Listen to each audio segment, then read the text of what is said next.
Good morning mga suki! Ngayong araw mga suki ay isi-share ko din sa inyo yung isa sa pinaka-bentang orders natin dito sa ating negosyo na Food Bilao. Isi-share ko nga sa inyo mga suki kung paano ko niluluto yung isa sa mga pinapa-order natin na pansit malabon. Nilaga ko nga muna mga suki yung ating noodles ng 30 minutes. Pero mas maganda sana mga suki ay binabad natin magdamag, pero dahil rush order nga ito mga suki ay diretso ko na siyang pinakuluan. At nagisa lang ako dyan mga suki ng bawang, sibuyas at yung ating gulay na repolyo, at tinimplahan ko na rin ng asin, MSG, paminta at konting asukal, at hinalo-halo ko lang hanggang maluto mga suki. At kapag naluto na nga yung ating gulay mga suki ay iset aside muna natin dahil magagamit natin yan mamaya pag nag-plating na tayo. At isinunod ko naman mga suki yung ating shrimp para sa ating plating mamaya.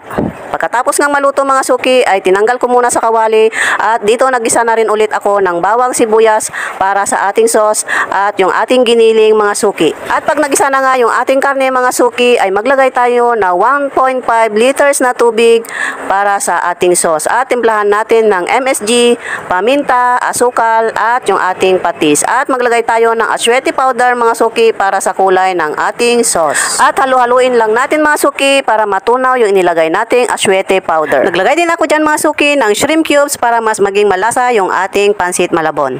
Hintayin lang natin kumulo mga suki para matunaw yung inilagay nating shrimp cubes para hindi siya buo-buo. At lutuin natin ulit mga suki hanggang ma-absorb ng noodles yung tubig na nilagay natin kanina. At kapag na-absorb na ng noodles yung tubig na nilagay natin mga suki ay magdagdag tayo ng chicharon baboy para maging mas malasa yung ating pansit malabon.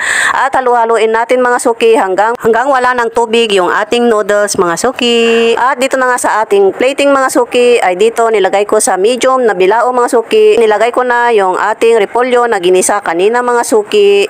At nilagay ko na nga yung hipon natin mga suki at yung nilagang itlog, at nagdagdag ako ng toasted garlic para sa aroma at sobrang sarap pag inaamoy. So para sa akin mas masarap ito kaysa sa pansit palabok. So yun lang mga suki, at salamat po sa inyong panonood. God bless!